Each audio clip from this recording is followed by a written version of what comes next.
ওং নমো ভগবতে বাসুদেবায়। জয় শ্রীকৃষ্ণ। রাধে রাধে। বন্ধুরা, যদি কখনো কাউকে জ্ঞানত অথবা না জেনেই কোনোভাবে সাহায্য করে থাকেন, তাহলে এই ভিডিওটি মনোযোগ সহকারে দেখুন। এই ভিডিওর মাধ্যমে আপনি জানতে পারবেন অন্যকে সাহায্য করা ব্যক্তির সাথে ভগবান কি করে থাকেন।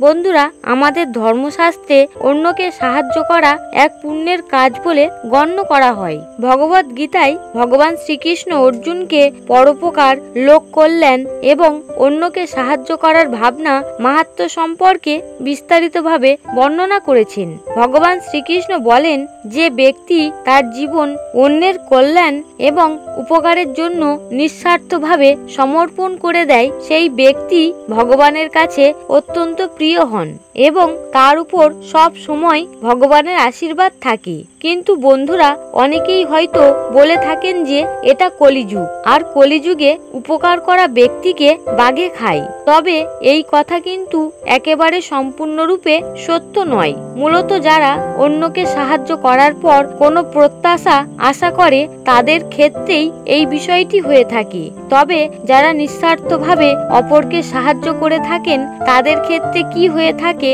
তা এই একটি ছোট্ট ঘটনার মাধ্যমে আপনাদের সামনে ব্যক্ত করব।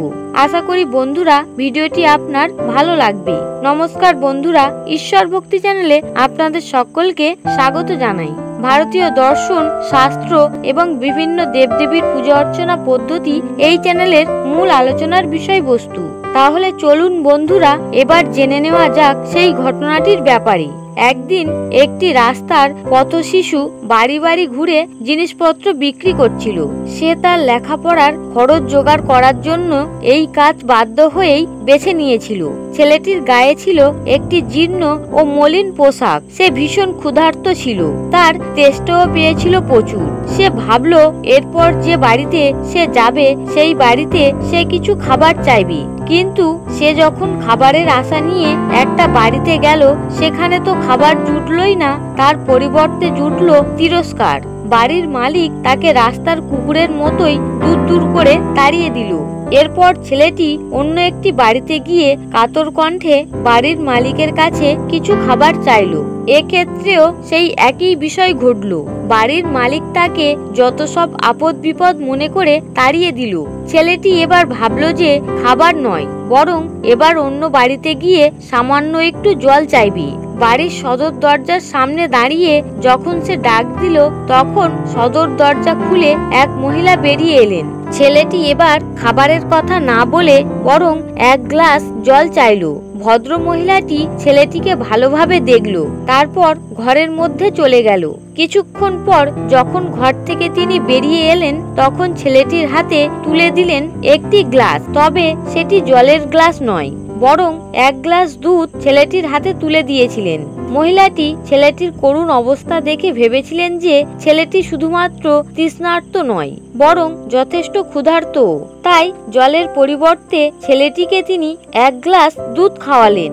ছেলেটি পরম শান্তিতে সেই এক গ্লাস দুধ পান করলো। তারপর মহিলাকে অসংখ্য ধন্যবাদ জানিয়ে সেখান থেকে চলে গেল। এই ঘটনার বেশ কয়েক বছর পরের ঘটনা। সেই স্নেহবতী মহিলাটির বয়স হয়েছে। শরীরে তার এক মারাত্মক মারণ রোগ ধরা পড়েছে। খুব শীঘ্রই অপারেশন না করলে তিনি মারা যেতে পারেন, এমনটাই জানিয়েছেন ডাক্তারেরা। মহিলাটি অপারেশন করার জন্য শহরের একটি নামকরা হাসপাতালে ভর্তি হলেন।